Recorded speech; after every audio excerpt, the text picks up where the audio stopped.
La sociedad de coste marginal cero, el Internet de las cosas, el procomún colaborativo y el eclipse del capitalismo. Escrito de Jeremy Rifkin. Cuarta parte. Capitalismo social y economía del compartir. Capítulo 13. De la propiedad al derecho de acceso. Si la propiedad privada es la característica que define el sistema capitalista, el automóvil particular es su sello distintivo. En muchas partes del mundo, las personas que tienen un automóvil son más que las que tienen vivienda. El automóvil suele ser la propiedad privada más valiosa, y ya hace mucho tiempo que tener automóvil se considera un rito de iniciación en el mundo de las relaciones de propiedad. La misma palabra, automóvil, refleja la idea económica clásica de que la naturaleza humana está impulsada por la búsqueda de autonomía y movilidad, y de que todos queremos gozar de soberanía. Los estadounidenses siempre han asociado la idea de libertad a la autonomía y la movilidad.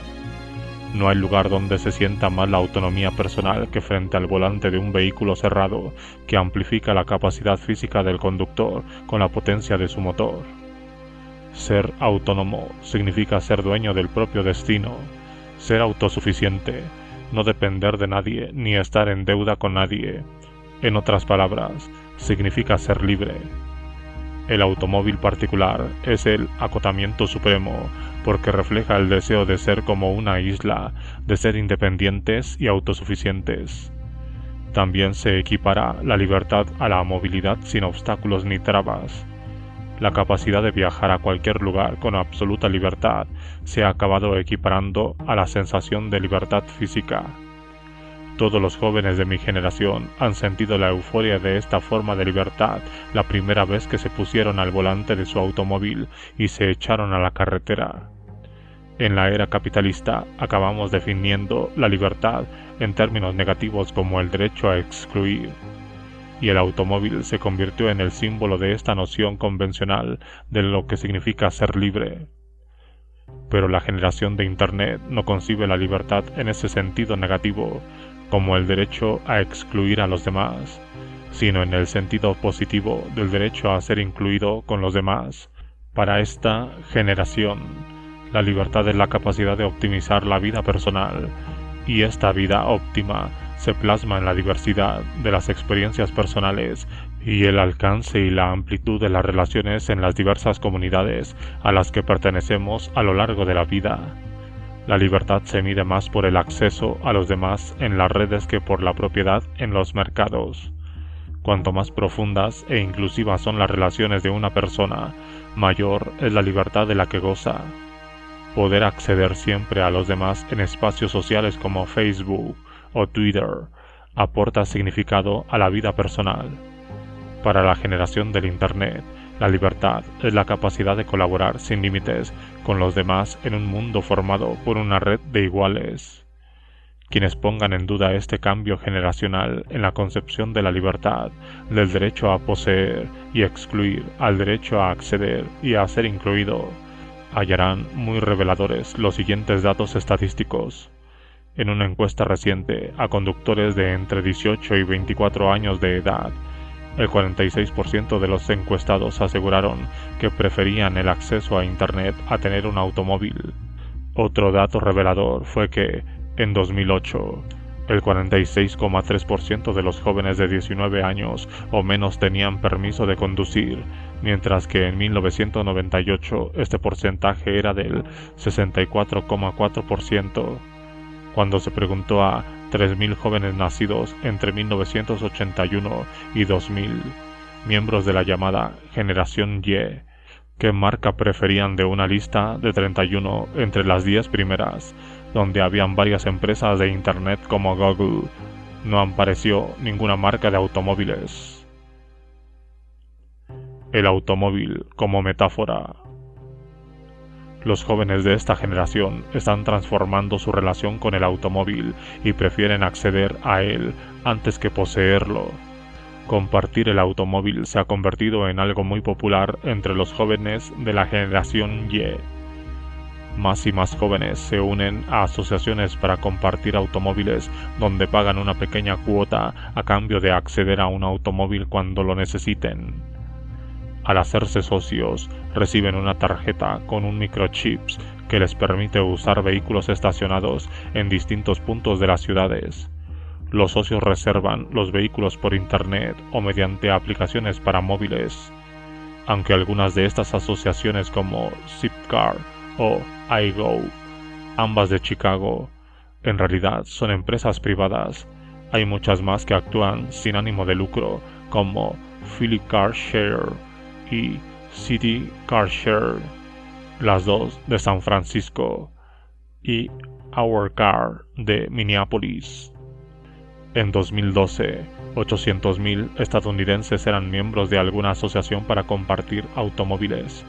En el mundo hay cerca de 1,7 millones en 27 países.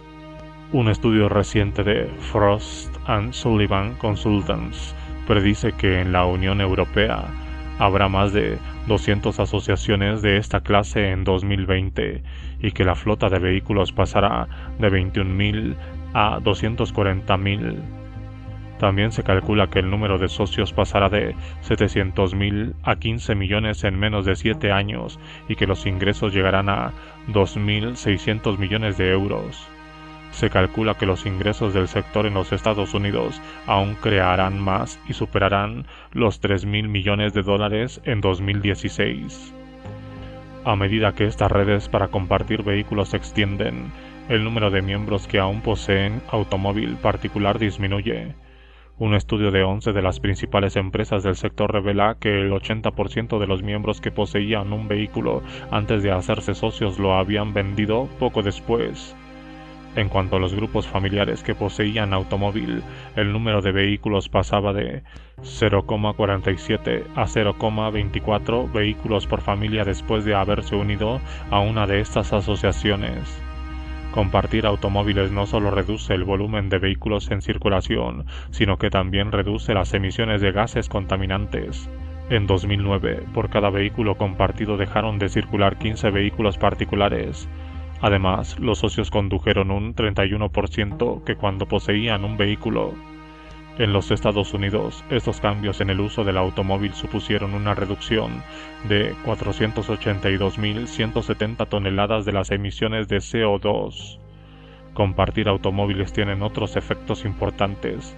Según un estudio realizado en 2011, cuando alguien utiliza este sistema tiende a cambiar otros aspectos de su movilidad personal y utiliza más el transporte público y la bicicleta y camina más. Por ejemplo, en los últimos 5 años el uso compartido de bicicletas ha aumentado de una manera espectacular, en parte gracias a los avances tecnológicos como las tarjetas con microchips y los kioscos de pantalla táctil que facilitan el uso y el seguimiento de las bicicletas por GPS y que permiten al usuario ingresar el uso de bicicletas y automóviles compartidos con el transporte público. La última novedad, las bicicletas eléctricas que funcionan con energía solar, ha sido recibida con entusiasmo por las generaciones más jóvenes. En 2012 había 19 asociaciones para compartir bicicletas en la zona norte de los Estados Unidos con más de 215,000 usuarios. En todo el mundo hay más de 100 iniciativas de este tipo, con 139.300 bicicletas en servicio. En los Estados Unidos y Canadá, el 58% de las asociaciones para compartir bicicletas que usan las últimas tecnologías son entidades sin ánimo de lucro. El 21% son empresas privadas y el 16% son empresas de titularidad pública que están a cargo de un contratista. Las asociaciones sin ánimo de lucro son las más utilizadas. Cuentan con el 82% de los usuarios y el 66% de las bicicletas en circulación.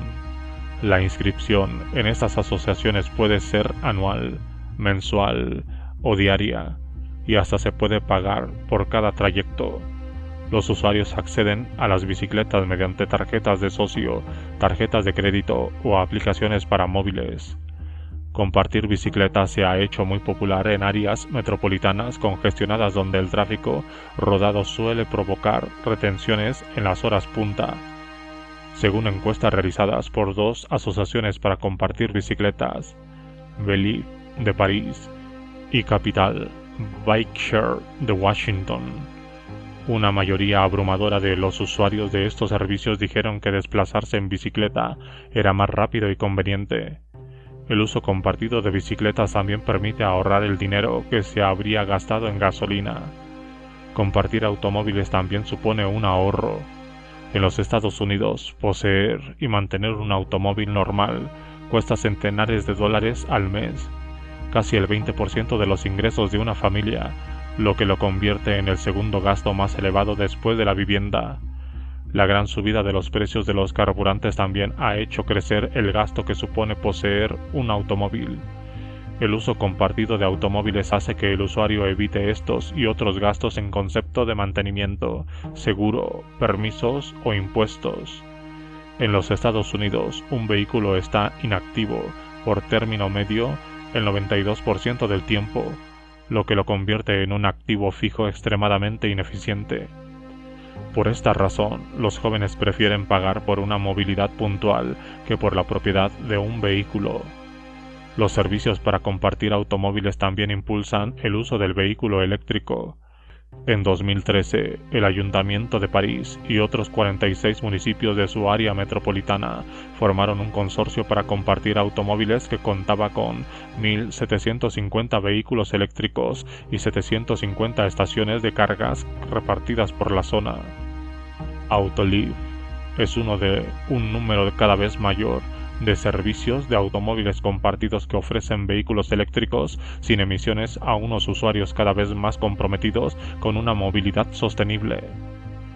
Frost & Sullivan calcula que en 2016 serán eléctricos 2 de cada 10 vehículos compartidos nuevos y 1 de cada 10 vehículos compartidos en total.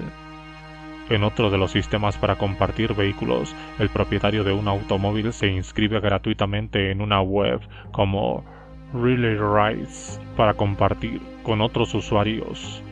Cada propietario puede fijar una tarifa por hora, determinar el horario de alquiler y comprobar los antecedentes de los usuarios que quieren alquilarlo, además de encargarse de comprobar la seriedad de los usuarios.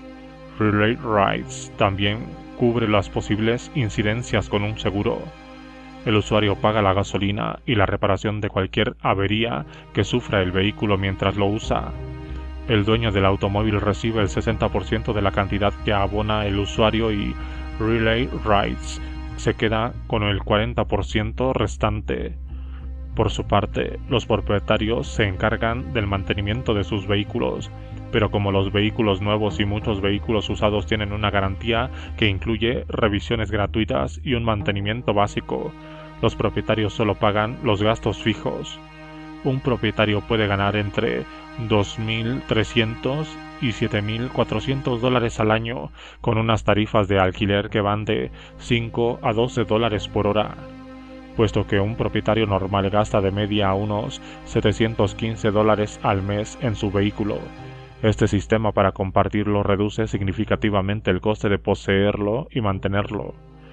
Las asociaciones para el uso compartido de automóviles usan cada vez más los servicios de transporte integrados, STI, para que sus socios pasen de un medio de transporte a otro durante un trayecto. Un socio puede usar un automóvil compartido para dirigirse a una estación ferroviaria y tomar un tren de cercanías. Después de varias paradas baja del tren y toma una bicicleta compartida hasta otra parada de bicicletas a poca distancia de su destino. Una aplicación STI en su móvil impide que se pierda. Si quiere detenerse en algún punto de la ruta y dirigirse a otro lugar, programa el cambio y la aplicación crea en segundos un mapa del nuevo recorrido teniendo en cuenta el tráfico y las retenciones que pueda haber. Algunos gigantes de la automoción han decidido subirse al tren de los automóviles compartidos. Por ejemplo, General Motors se ha asociado con Relay Rides y además de darle apoyo económico ha puesto el sistema OnStar a disposición de sus usuarios para que puedan acceder a cualquier vehículo de General Motors con sus móviles. Según Stephen Gursky, vicepresidente de General Motors, La empresa colabora en esta iniciativa porque nuestra meta es hallar maneras de ampliar nuestra base de clientes, reducir la congestión del tráfico en las grandes ciudades de los Estados Unidos y abordar los problemas de la movilidad urbana. General Motors y otros fabricantes se encuentran en la misma posición insostenible en la que se hallan muchas otras empresas capitalistas de distintos sectores de la economía, porque el uso compartido de automóviles reduce el coste de la movilidad. A corto plazo, los fabricantes de automóviles no podrán quedarse al margen de este fenómeno por temor a que hayan competidores que se apunten a él. Hemos visto que algunos ya lo hacen, para hacerse al menos con una parte del dinero que moverá este nuevo Procommun. Con todo, cualquier beneficio que los fabricantes puedan obtener de participar en este Procommun deberá tener en cuenta el descenso de las ventas de automóviles. Recordemos que el 80% de los miembros de este Procommun que poseían un automóvil antes de hacerse miembros lo habían vendido poco después, y que por cada vehículo compartido dejan de circular 15 vehículos particulares. Los fabricantes, que ya trabajaban con márgenes muy estrechos y han visto reducir su capacidad de maniobra, no pueden quedarse al margen del Procommun, aunque participar en él les haga perder ventas y reduzcan aún más sus márgenes. Lawrence D. Burns, vicepresidente de Investigación, Desarrollo y Planificación de General Motors hasta 2009 y hoy profesor de Ingeniería de la Universidad de Michigan, ha traducido en cifras la contradicción a la que se enfrenta el sector de la automoción. Para un habitante típico de una ciudad como Ann Arbor, Michigan, este servicio de compartir automóviles le podría salir hasta un 70% más barato que poseer un automóvil particular. Aunque cueste de creer, Burns admite que un servicio coordinado de vehículos compartidos ofrecería el mismo nivel de movilidad que los vehículos particulares, pero con un 80% menos de vehículos y con una inversión mucho menor. También reconoce que, desde el punto de vista de la eficiencia, el hecho de que los vehículos compartidos cubran las mismas necesidades de movilidad que los vehículos particulares con solo un 20% del coste optimiza el bienestar general y es una oportunidad demasiado buena para dejarla pasar, aunque suponga eliminar el 80% de los vehículos fabricados y vendidos. En pocas palabras, Burns, que fue un peso pesado de General Motors, considera que es mucho mejor compartir automóviles en un Procommun colaborativo que comprar automóviles en el mercado, aun sabiendo que esto dará lugar a una reducción drástica del número de vehículos en circulación. El automóvil particular, el eje del mercado capitalista en la segunda revolución industrial, está cayendo víctima de las iniciativas distribuidas y de escala lateral para el uso compartido de automóviles en un Procommun colaborativo que es más adecuado para optimizar el bienestar general de la sociedad. En lugar de que el mercado domine el Procommun, es el Procommun el que domina el mercado. Una realidad que no acaba de entender quienes se engañan creyendo que una economía basada en compartir es una oportunidad de mercado en lugar de ser la mayor amenaza para el capitalismo. Es probable que este cambio en la movilidad personal de la propiedad al acceso y del mercado al Procommun compartido se acelere en los próximos años con la aparición de los vehículos sin conductor. En 2012, Jerry Brown, gobernador de California, firmó una ley que autorizaba la circulación de vehículos sin conductor por la red viaria de California, y lo mismo ha hecho los estados de Nevada y Florida. Tras aprobar la nueva ley, el gobernador Brown declaró: "Hoy hemos visto a la ciencia ficción de ayer convertirse en la realidad del mañana". Google, que presionó mucho para que se aprobara esta ley, ya ha acumulado casi 500.000 kilómetros de pruebas de vehículos sin conductor. General Motors, Mercedes, BMW, Audi, Volvo y Volkswagen también están haciendo pruebas con esta clase de vehículos. El vehículo de Google es un Toyota Prius modificado que circula guiándose por cámaras, sensores de radar, telemetría por láser y mapas detallados conectados a un sistema de navegación por GPS. Algunos entusiastas del automóvil tienen dudas sobre la seguridad que ofrecen estos vehículos, pero los ingenieros de automoción señalan que el 90% de los accidentes de tráfico se deben a errores humanos. A diferencia de los conductores humanos, los vehículos automatizados no se distraen, ni se intoxican, ni se duermen al volante, lo que supone la posibilidad de salvar a muchas de las decenas de miles de personas que mueren cada año en accidentes de tráfico solo en los Estados Unidos. Una encuesta de J.D. Power and Associates revela que el 30% de los conductores de entre 18 y 37 años comprarían un vehículo sin conductor, lo que demuestra el enorme potencial de este cambio revolucionario en el tráfico rodado. Los tradicionalistas aducen que una gran mayoría de los conductores rechazarán esta posibilidad porque prefieren la emoción, por no hablar del control, de conducir su propio vehículo. Puede que sea así para generaciones anteriores, pero dudo que lo sea para la generación de Internet. Es muy improbable que los jóvenes de esta generación, que ya se distraen con el teléfono móvil cuando conducen, estén más interesados en conducir un automóvil que en ser conducidos por él. En la edad colaborativa, donde la atención y el tiempo son recursos muy preciados y escasos, librarse de conducir varias horas al día supone un tiempo extra que se puede dedicar a actividades más interesantes en el mundo virtual. Sergey Brin, cofundador de Google, cree que no está muy lejos el día en que millones de usuarios de automóviles de uso compartido pidan vehículos sin conductor que, después de dejarlos en sus destinos, se dirijan automáticamente a su siguiente punto de recogida o buscarán el punto más próximo donde recargar sus baterías y esperar la siguiente llamada. En mayo de 2013, Mercedes introdujo una nueva gama de automóviles, la clase S, que en parte circulan solos y hasta pueden aparcar por su cuenta. Los modelos de esta gama, con precios que van de 90.000 a 267.000 euros, son capaces de mantenerse dentro de un carril y de guardar la distancia con el vehículo que los precede. Dieter Zetscher, presidente de Daimler, dice que la nueva gama de Mercedes marca el inicio de la conducción autónoma. Los analistas del sector calculan que dentro de unos 8 años habrá vehículos sin conductor en el mercado. Brin es más optimista y aventura que los habrá dentro de 5 años. ¿Por qué iba alguien a poseer y mantener un automóvil pudiendo acceder al instante a un vehículo sin conductor de un servicio de uso compartido con solo usar el móvil? Un vehículo que lo lleve cómodamente a su destino guiado por GPS y por el que solo deberá pagar en función del tiempo que lo use.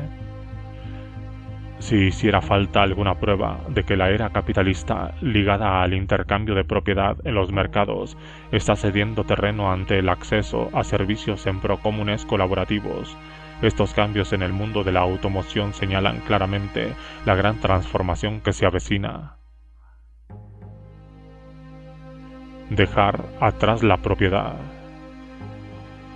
En el año 2000 publiqué en inglés un libro titulado La era del acceso, justo antes de que estallara la llamada burbuja de las .com. 10 años después del nacimiento de la World Wide Web, Internet ya había llegado a la mayoría de edad. Centenares de millones de personas se conectaban a un nuevo mundo virtual cuya exploración ofrecía oportunidades de tan abundantes como las que brindó el descubrimiento del Nuevo Mundo 500 años atrás. Se produjo una explosión de actividad frenética para trazar un mapa de este nuevo mundo y explotar sus terrenos aún vírgenes y carentes de límites y fronteras. Cada día aparecían nuevos espacios virtuales y nuevas redes sociales, y toda una generación contemplaba asombrada las posibilidades de crear formas totalmente nuevas de colaborar y de compartir la vida con los demás. Por debajo de las muchas exageraciones que acompañaron la colonización del nuevo espacio virtual, hubo activistas y especialistas que se empezaron a preguntar hasta qué punto aquella plaza pública virtual, capaz de conectar a toda la humanidad por primera vez en la historia, podría cambiar las bases de la organización de la sociedad. ¿Qué consecuencias se derivarían de un espacio social donde cualquier persona pudiera conectarse con cualquier otra para colaborar y crear nuevas formas de interactuar a escala planetaria, algo hasta entonces inimaginable? Empecé a pensar en escribir aquel libro en 1998. En aquella época impartía un curso de gestión avanzada en la Wharton School de la Universidad de Pensilvania. Presidentes de empresas de todo el mundo estaban empezando a analizar Internet para saber si era una amenaza o una oportunidad, o las dos cosas para sus negocios. Fue entonces cuando empecé a reflexionar sobre algunas cuestiones. ¿Qué pasaría si millones de internautas empezaran a eludir los circuitos comerciales tradicionales del mercado? ¿Y si crearan puntos de reunión virtuales y aprovecharan el carácter distribuido y colaborativo de Internet para crear economías de escala lateral y empezaran a compartir ideas, información e incluso objetos en un pro común, prescindiendo de los intermediarios, los beneficios y los márgenes de cadena de valor típica del capitalismo y reduciendo casi a cero el coste marginal de producir unidades adicionales? Amazon y EAB ya llevaban 3 o 4 años de actividad y habían dado una idea de los potenciales beneficios comerciales de colapsar el coste distribuido a lo largo de la cadena de valor en unos pocos actores que separan al vendedor del comprador. Más importante aún, Napster se acababa de fundar en 1999 y estaba llevando esas posibilidades a su siguiente nivel. Napster era una red entre iguales donde millones de personas compartían música gratuitamente en un pro común. De repente había nacido un modelo económico nuevo. En el plazo de unos años aparecieron otras redes para compartir archivos que llevaron la industria discográfica al borde del desastre. Napster cambió las reglas del juego económico. Muchos vendedores y compradores desaparecieron y fueron sustituidos por proveedores y usuarios. La propiedad de los CD dejó paso al acceso a colecciones de música en Internet.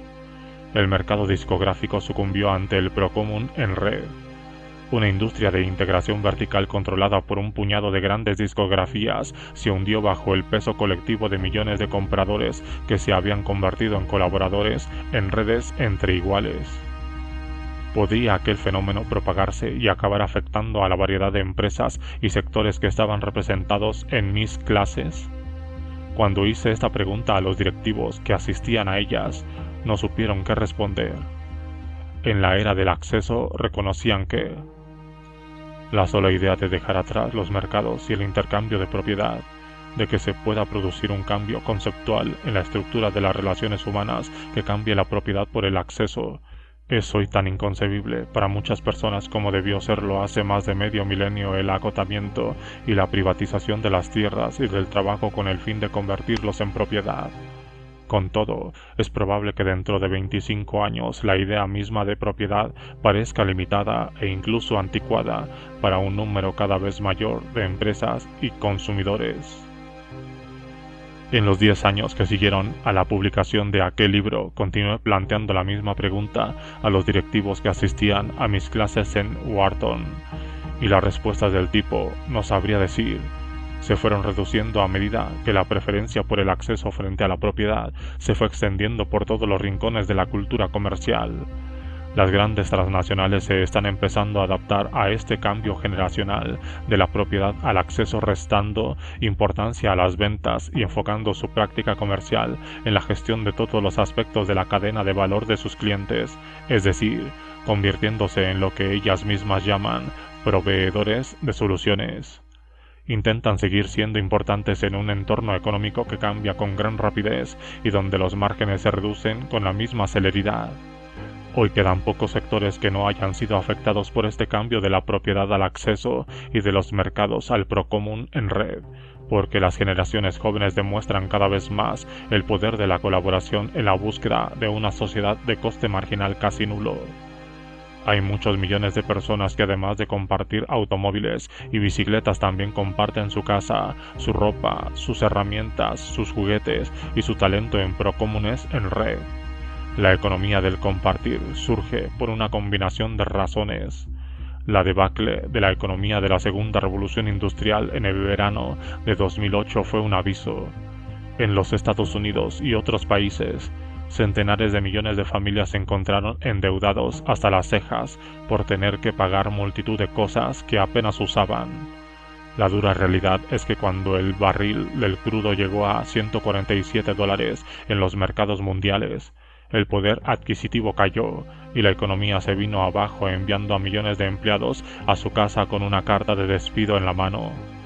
Fue tanto el temor a sufrir otra gran depresión que decidimos llamar a esta debacle Gran Recesión.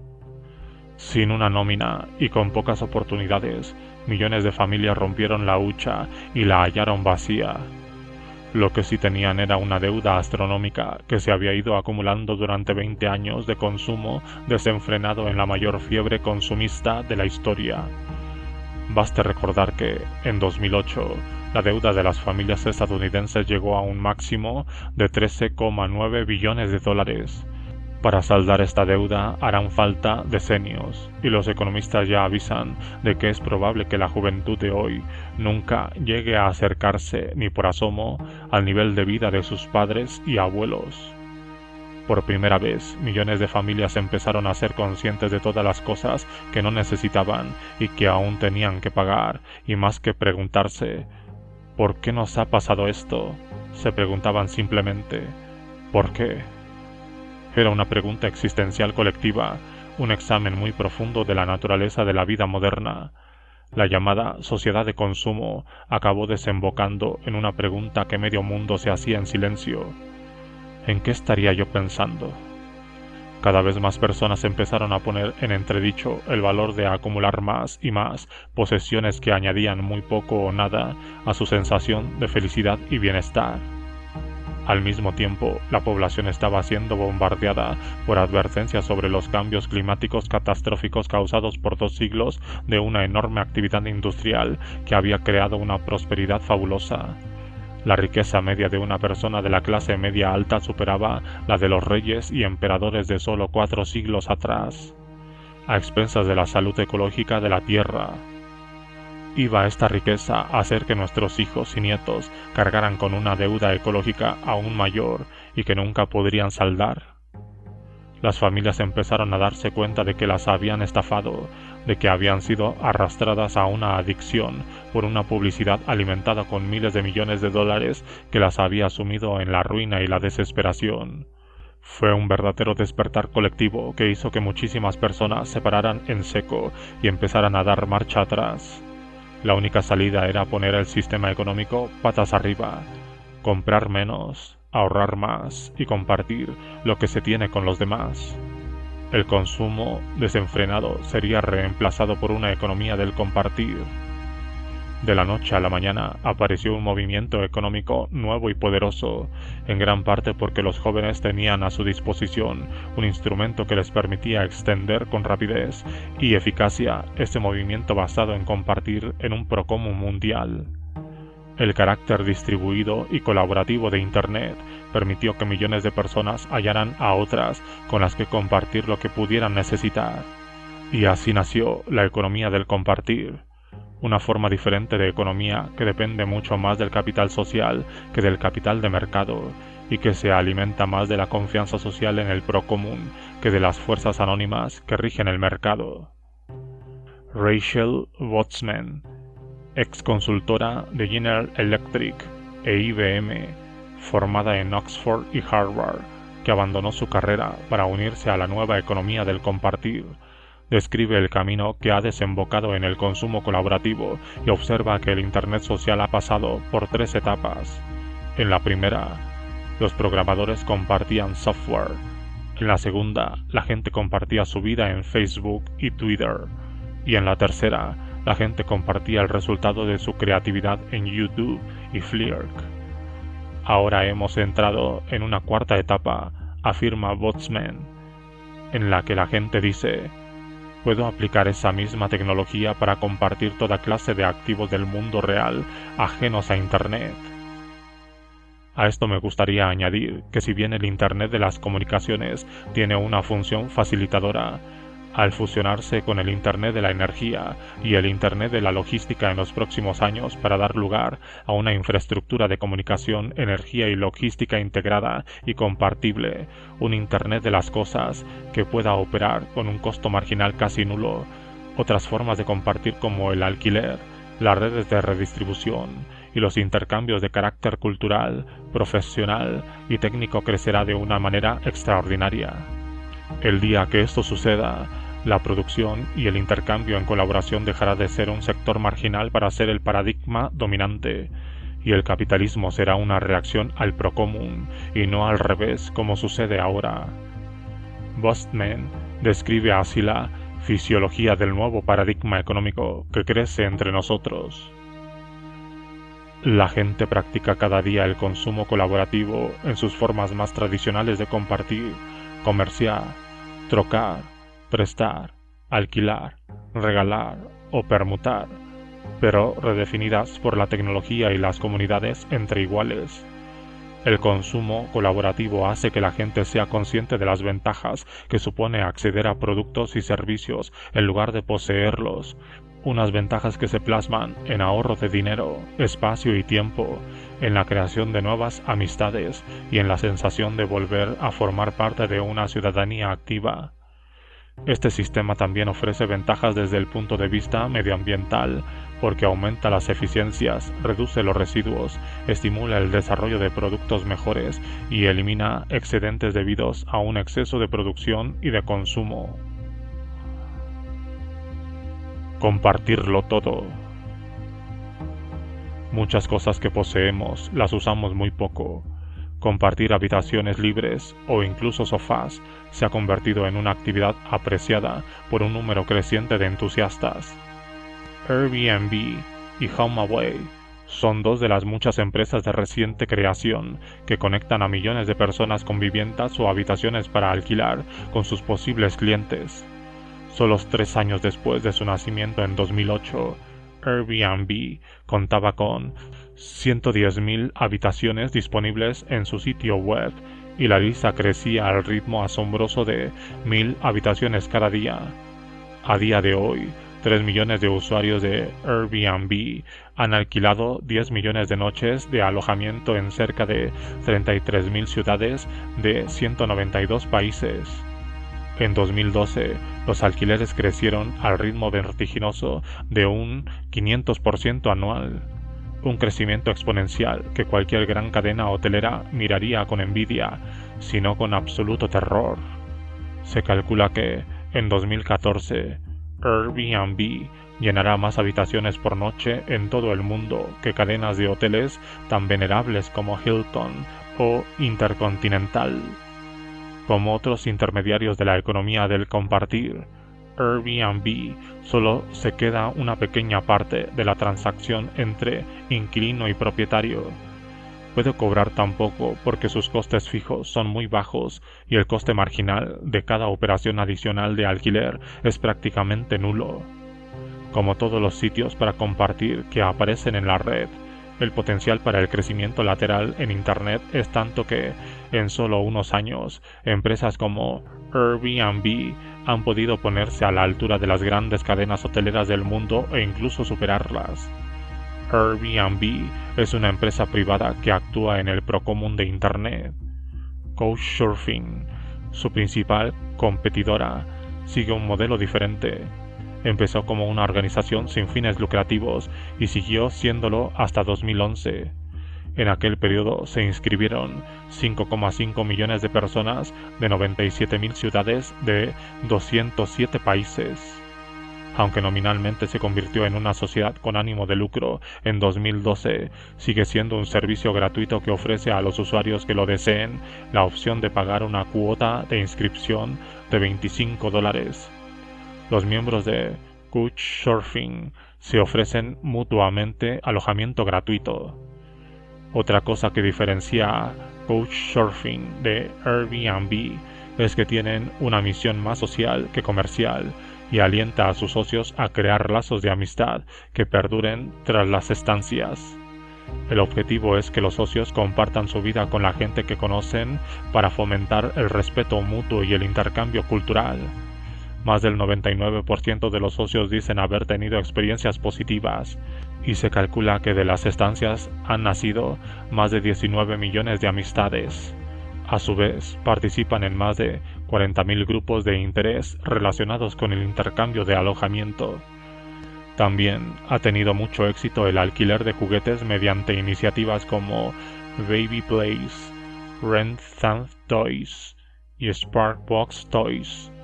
Por una pequeña suscripción de $25 a $60 al mes, estas sociedades envían de 4 a 10 juguetes cada mes a casa de los socios. Los juguetes se esterilizan cuando son devueltos en cumplimiento de la normativa sanitaria. Cualquier padre sabe que los niños suelen cansarse enseguida de los juguetes nuevos, que al final acaban en una caja, en un armario o en el desván cubriéndose de polvo. Gracias a estos juguetes compartidos, los niños aprenden desde muy pequeños que un juguete, más que ser una posesión, es una experiencia breve de la que disfrutar, y esto cambia su manera de ver los objetos físicos que usan. Incluso la ropa, la más personal de todas las cosas físicas, está pasando de ser una posesión a ser un servicio. ¿Quién iba a decir que se alquilarían hasta corbatas? T-Society, una empresa muy reciente con sede en la ciudad de Washington, cuenta con más de 300 corbatas de diseño que si se compraran costarían un ojo de la cara. Por $11 al mes, los usuarios de este servicio reciben una selección de corbatas esterilizadas que pueden cambiar cada mes. En el ámbito de la moda femenina, Rent the Runway y Ella, Make Up Alley, Evele y docenas de sitios web similares ponen en contacto a mujeres que poseen vestidos, bolsos y joyas exclusivas con usuarias que alquilan estos artículos por una mínima parte de su precio de venta. Las redes de alquiler han tenido un éxito espectacular, y lo mismo ha sucedido con las redes de redistribución. A nadie le sorprende que una generación que ha crecido reciclando objetos de plástico, vidrio y papel haya decidido reciclar los artículos y productos que posee. La noción de optimizar la vida útil de estos objetos para reducir la necesidad de producir más artículos que se quedan a medio usar está muy arraigada en los jóvenes que ven en la sostenibilidad otra forma de moderación en el consumo. The Free Cycle Network, TFN, fue uno de los primeros procomunes para el reciclaje de productos. Esta asociación sin ánimo de lucro, que cuenta con 9 millones de socios de 85 países, se organiza en 5.000 grupos locales cuyos miembros comunican la disponibilidad gratuita de artículos y productos desechados para que los puedan usar otros miembros de la comunidad. Según los fundadores de TFN, su modelo de procomún está cambiando el mundo de regalo en regalo. ThredUp es otra red de redistribución muy popular que cuenta con 400.000 miembros. Aunque empezó reciclando ropa infantil, hace poco ha ampliado su actividad a la ropa para mujer. Según ThredUp, un niño normal desecha una media de 1.360 prendas de vestir a medida que aumenta de talla hasta los 17 años. Cuando la ropa de un niño se queda pequeña, los padres la introducen en una bolsa ThredUp que dejan en la entrada. Luego, ThredUp la recoge y paga los gastos de envío. Cuando ThredUp encuentra un hogar con un niño que puede aprovechar esa ropa, el proveedor recibe unos vales de la tienda de ThredUp que pueden cambiar por ropa nueva de segunda mano de la talla de su hijo. ThredUp vende ropa de segunda mano con un descuento de hasta el 75%, y las prendas, en lugar de usarse y tirarse, circulan por muchas manos y disfrutan de una vida útil muy larga. ThredUp debe su éxito a la capacidad de Internet para unir a centenares de miles de proveedores y usuarios en una red distribuida de escala lateral. Los socios pueden mirar miles de productos en los estantes y percheros virtuales de su sitio web para encontrar la prenda idónea para sus hijos. ThredUp recibe cerca de 385.000 visitas al mes y en 2012 vendió más de 350.000 artículos. Los pedidos están creciendo a un ritmo asombroso del 51% cada mes. ¿Quién se podría oponer a esta idea de una economía del compartir y de un consumo colaborativo? Estos nuevos modelos económicos son muy positivos porque compartir representa lo mejor de la naturaleza humana. Además de ser muy encomiable, La meta de reducir el consumo compulsivo y fomentar la moderación y un estilo de vida sostenible es esencial para garantizar nuestra supervivencia. Pero incluso aquí hay ganadores y perdedores. El sistema capitalista que aún predomina cree que puede sacar beneficio de la economía colaborativa apropiándose de aspectos de la cultura del compartir para convertirlos en unas nuevas líneas de negocio. Sin embargo, los beneficios que puedan extraer de los procomunes en red no podrán compensar las pérdidas que acabarán sufriendo.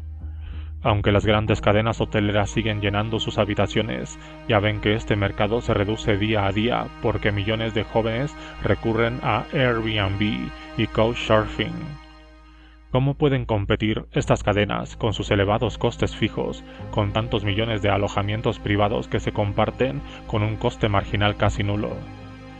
Minoristas de toda clase que ya se ven con el agua al cuello porque sus márgenes de beneficio son cada vez más exiguos, también están en desventaja frente a una economía del compartir donde la ropa, los electrodomésticos y otros aparatos, los juguetes, las herramientas y miles de cosas más se aprovechan continuamente gracias a redes de alquiler y redistribución. A la larga, la vida útil de muchos productos pasándolos de un usuario a otro reduce significativamente las ventas de productos nuevos. Fui consciente del dilema de los minoristas cuando supe de un nuevo sitio web para compartir llamado Yerdle, que nació en 2012. Los fundadores son veteranos del movimiento por la sostenibilidad con fuertes vínculos con el mundo de los negocios. Adam Berbach había sido presidente del Sierra Club y Andy Rubin había sido director de la sostenibilidad de Walmart. Yerdle empareja amigos de Facebook que tienen cosas sin usar y que desean regalar o vender. Además de ropa, los socios de Yerdle pueden intercambiar prácticamente de todo: teléfonos móviles, ordenadores, equipo deportivo, enseres de cocina, accesorios para animales de compañía, cualquier cosa que se pueda imaginar. De momento, las comunidades Yerdle son locales y varios amigos de Facebook pueden unirse y crear un espacio común si tienen al menos 50 productos que compartir. Algunos de estos grupos tienen varios miles de artículos catalogados y hacen las veces de mercadillos donde los amigos exponen lo que quieren compartir. Yerdle no cobra por las transacciones, pero los amigos suelen tener que abonar los gastos de envío. A medida que Yerdle se vaya extendiendo, sus grupos locales abarcarán más territorio y los artículos se podrán vender a desconocidos y no solo a amigos. Para cubrir los costes de operación, Yerdle ha previsto cobrar una pequeña cantidad por cada transacción.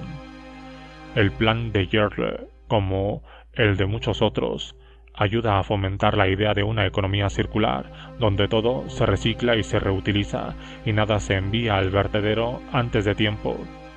La lógica de este comercio sostenible tiene todo el sentido, aunque se complica cuando los fundadores intentan redefinir el papel de los minoristas. Según Berbach, si puedes pedir al vecino que te deje la sierra mecánica, lo que debe hacer el minorista es ayudarte en lo que quieres hacer, no venderte otra sierra. Puede que tenga razón, aunque no es muy probable que los minoristas estén de acuerdo. Berbach y Rubin impulsan la idea de que compartir es más divertido que comprar, una idea con la que están de acuerdo cada vez más personas, aunque es muy dudoso que también lo esté una gran cadena minorista como Walmart. Aún así, decididos a encontrar al menos un nicho comercial que pueda atraer a las cadenas de grandes superficies, Berbach y Rubin plantean algunas cosas donde las cadenas podrían sacar provecho de este movimiento basado en compartir en lugar de comprar. Supongamos que un miembro de Yerdle quiere ir de camping por primera vez, pero no se quiere gastar $500 o más para comprar el equipo antes de saber si disfrutará de la experiencia. Este usuario podría empezar con un equipo de acampada disponible en Yerdle. Si algún minorista colaborara con Yerdle o lo patrocinara, el usuario, ya convertido en un campista convencido, podría comprarle un equipo nuevo y más caro a él y entrar de este modo en el circuito comercial. Repito que esto es a lo que aspiran muchos de los jóvenes empresarios sociales que están a caballo entre el mercado capitalista y el procomún social. La cuestión fundamental para ellos es a qué carta quedarse. El procomún de coste marginal prácticamente nulo se ve básicamente como una nueva oportunidad de negocio que el mercado puede explotar, como sostiene Chris Anderson y otros, o bien es un fin en sí mismo, un nuevo paradigma económico, con aplicaciones indirectas que pueden corresponder al ámbito del mercado. No tengo ninguna duda de que la mayoría de los empresarios sociales entran en la segunda categoría, aunque su deseo es encontrar al menos una manera responsable de introducir el sistema capitalista convencional en el procomún en red que se está formando. Según Neil Gorenflo, cofundador y editor de Shareable, una publicación en Internet sin ánimo de lucro que informa sobre los avances en la economía del consumo colaborativo, las ventas del sector minorista de los Estados Unidos fueron de 4,7 billones de dólares en 2011, mientras que el consumo colaborativo representó un volumen de ventas de unos 100.000 millones de dólares el mismo año. Gorenflo se preguntaba qué podría hacer los minoristas para aprovechar su enorme poder comercial y hacer del consumo colaborativo algo normal. La propuesta de Gorenflo es un sistema de seguimiento que permitiría a los minoristas seguir captando parte de los ingresos que generan los artículos que vendieron al ir pasando de un usuario a otro en la economía del compartir. El acto mismo de comprar al minorista sería la entrada a un mercado colaborativo que gestionaría los productos a lo largo de una vida útil que incluiría a varios propietarios y usuarios. Cada artículo llevaría un identificador que, a modo de crónica de su viaje de un usuario a otro, codificaría los datos de cada transacción. Los grandes minoristas podrían crear un megamercado en Internet, donde los compradores podrían detallar los artículos que desearan intercambiar o alquilar. Gorenflo sostiene que este sistema permitiría que los usuarios controlaran la gestión de sus posesiones y les ofrecería el mercado más grande del mundo para compartirlas. Añade que estaría encantado de pagar una pequeña cantidad en cada transacción por este servicio y cree que en estas condiciones todo el mundo saldría ganando. Los minoristas seguirían ganando dinero durante toda la vida útil de un producto. Por otro lado, también les podría interesar comercializar parte de sus productos como un servicio por cuotas, lo que los situaría en el centro de la economía del compartir. Cobrar durante toda la vida útil de un producto también alentaría a los minoristas a mejorar la calidad y la durabilidad de sus productos. El usuario se beneficiaría del coste más bajo de acceder a un producto por un tiempo limitado en comparación con el de comprarlo sin límites de tiempo, y también se sentiría parte de una economía basada en el compartir más amplia, menos derrochadora y más sostenible. Es una idea interesante porque sin duda ofrece a los minoristas un papel que desempeñar, pero se parece más a echarles un hueso que a brindarles una oportunidad de oro. Sea cual sea la cantidad que reciban por cada transacción durante la vida útil de un producto que hayan vendido inicialmente, será insignificante en comparación con las pérdidas que les supondrá el hecho de que millones de personas compartan productos ya comprados y no compren productos nuevos. Repito que el mercado capitalista podrá sacar algún provecho del procomún, pero se irá recluyendo en nichos cada vez más reducidos a medida que la economía social vaya desplazando a la economía de mercado. Incluso se comparten huertos domésticos. El sitio web Shared Heart fue fundado por Adam Dell, un empresario de Internet. Dell quería tener un huerto en su casa de Austin, Texas, pero como carecía de tiempo y experiencia, en 2010 publicó este anuncio en Craigslist. Pongo la tierra, el agua y el material a cambio de que alguien cuide el huerto. Cada uno se quedará la mitad de lo que produzca. Llegó a un acuerdo con una mujer a la que le encantaba la horticultura, pero que vivía en un piso. Como la mayoría de los profesionales que conocen bien Internet, Dell supo ver el potencial de dar a conocer su experiencia en la red. En solo 4 meses, la superficie compartida de Shared Heart pasó de 75.000 metros cuadrados a 2.300.000. Dell se imagina millones de hectáreas de terreno sin usar transformadas en un procomún artícola. Creo que Shared Heart puede tener un gran impacto y espero que sea así. Imaginemos que llegamos a tener 5 millones de hectáreas de terreno productivo. Se generaría mucho oxígeno, se consumiría mucho CO2 y se produciría muchos alimentos.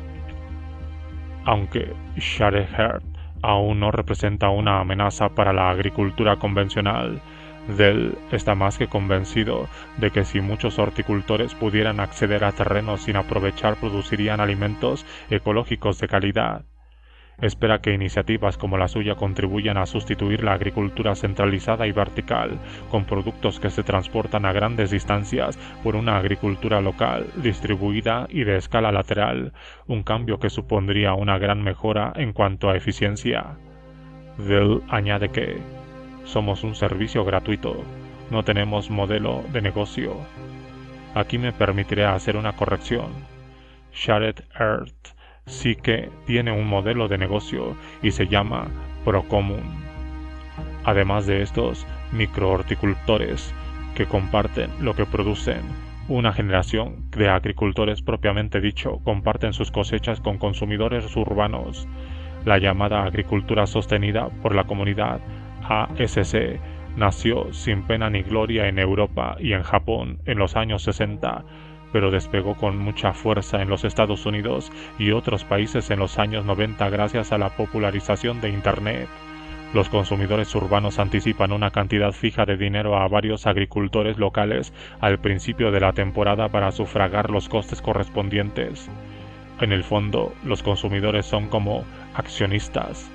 A cambio, los agricultores van enviando productos al domicilio de los consumidores o a un centro de distribución a lo largo de la temporada. Si la cosecha es buena, los accionistas reciben más productos, y si la cosecha es mala por cualquier causa natural, los consumidores también participan de las pérdidas recibiendo menos productos. El hecho de que los consumidores compartan este riesgo con los agricultores crea una relación de confianza mutua y genera capital social. Además, el hecho de prescindir de los intermediarios de las operaciones agrícolas convencionales de integración vertical reduce radicalmente el coste de los productos para el consumidor. Muchas iniciativas ASC aplican técnicas ecológicas de cultivo que eliminan los elevados costes medioambientales y económicos derivados del empleo de pesticidas y de abonos químicos. Los costes energéticos y medioambientales aún se reducen más al eliminar el transporte a grandes distancias y los envases de plástico. Internet ha hecho mucho por las ASC, facilitando la relación entre agricultores y consumidores en redes entre iguales. Las webs de ASC locales también permiten que estén en contacto permanente y compartan información sobre el rendimiento de los cultivos y los detalles de las cargas. Las ASC sustituyen a los proveedores y compradores del mercado convencional por asociaciones de agricultores y consumidores que intercambian productos en un procomún social. En cierto modo, los consumidores se convierten en prosumidores porque financian los medios de producción de lo que consumen. Hay miles de entidades ASC por todo el mundo, y su número no para de crecer porque las nuevas generaciones se sienten cómodas al llevar más y más operaciones comerciales a la economía social del procomún. El procomún de la medicina y la salud. Si compartir cama, ropa o alimentos atañe a los aspectos más personales de la vida cotidiana, compartir información médica en el procomún de Internet afecta a un ámbito aún más íntimo y personal. Millones de personas permiten un acceso libre a los detalles de su historial clínico y de su estado actual y comparten información sobre síntomas, diagnósticos y tratamientos, contribuyendo a la búsqueda de tratamientos nuevos, colaboran en grupos de apoyo e impulsan iniciativas para instar a los gobiernos, las compañías de seguros y la comunidad médica a replantearse sus supuestos y protocolos en todos los ámbitos de la sanidad. En los Estados Unidos, donde los costes sanitarios suponen el 17,9% del PIB, los pacientes se unen en un procomún gigante de la sanidad que corre paralelo a la economía de mercado y sacude los cimientos de la teoría y la práctica de la medicina.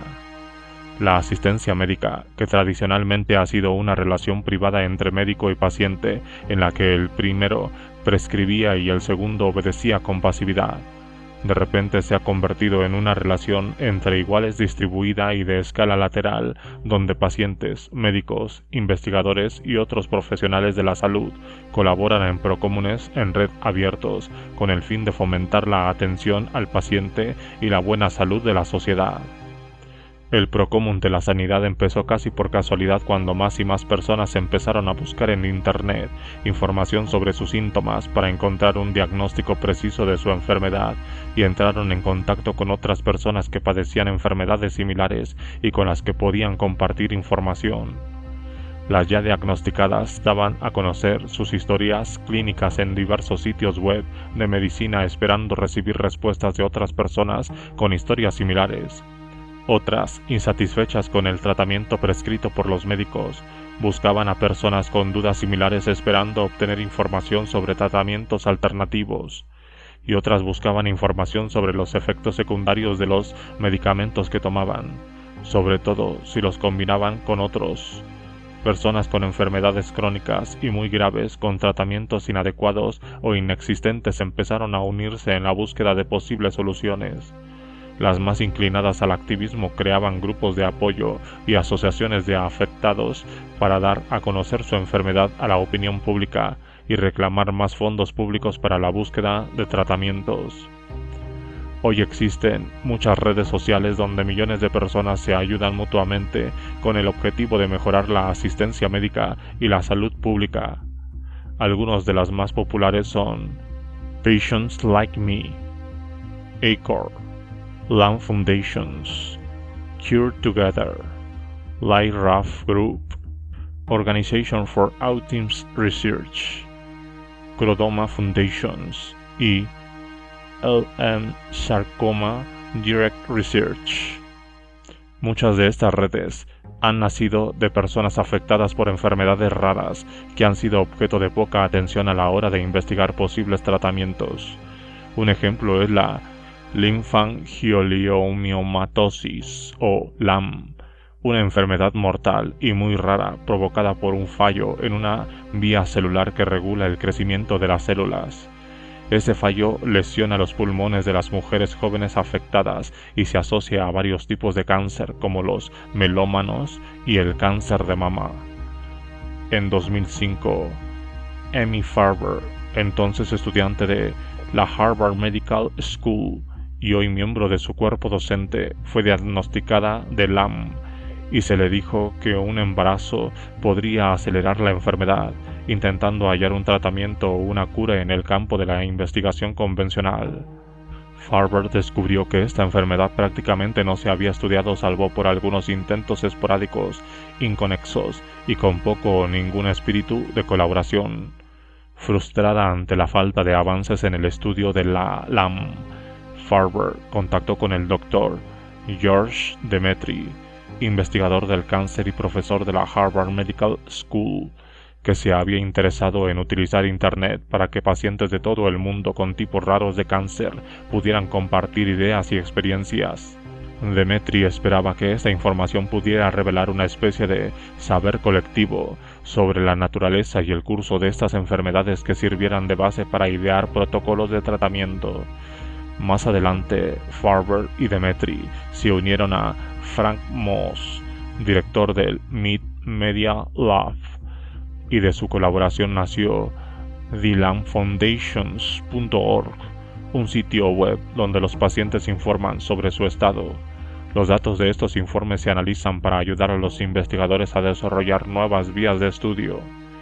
Esta forma de investigación basada en numerosos informes difiere sustancialmente de las pruebas controladas aleatorias PCA que se usan en la investigación convencional y que además de exigir mucho tiempo y dinero, se diseñan y se realizan con un enfoque jerárquico donde los pacientes son sujetos pasivos. La web LAM Al igual que otras iniciativas de investigación en el Procomún de la Sanidad, recopila el saber colectivo de los pacientes que luego sirve de base para el desarrollo de protocolos de investigación. Según Moss, en el fondo, convertimos a los pacientes en científicos y cambiamos el equilibrio de poder entre médicos y científicos por un lado y pacientes por otro. La Association of Cancer Online Research, ACOR, creada por Gilles Friedman, ha llevado un poco más allá esta idea con un procomún médico más exhaustivo en el que más de 600.000 pacientes y profesionales participan en 163 comunidades virtuales.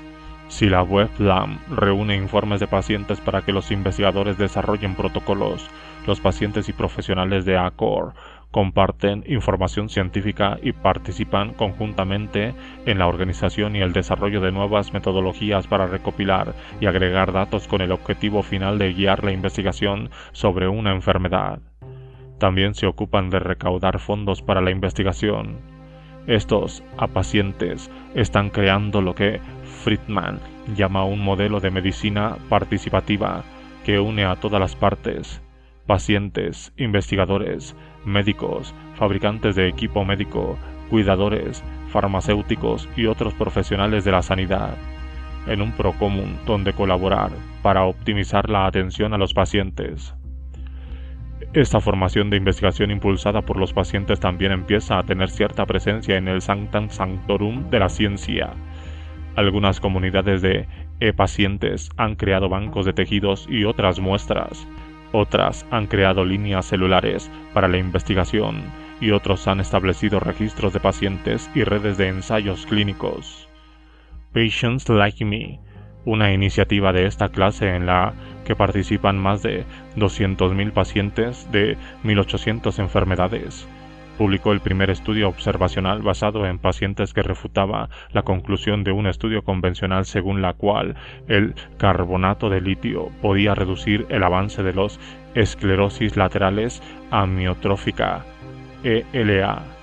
La organización desarrolló un algoritmo nuevo para comparar pacientes que tomaban litio con otros pacientes de ELA.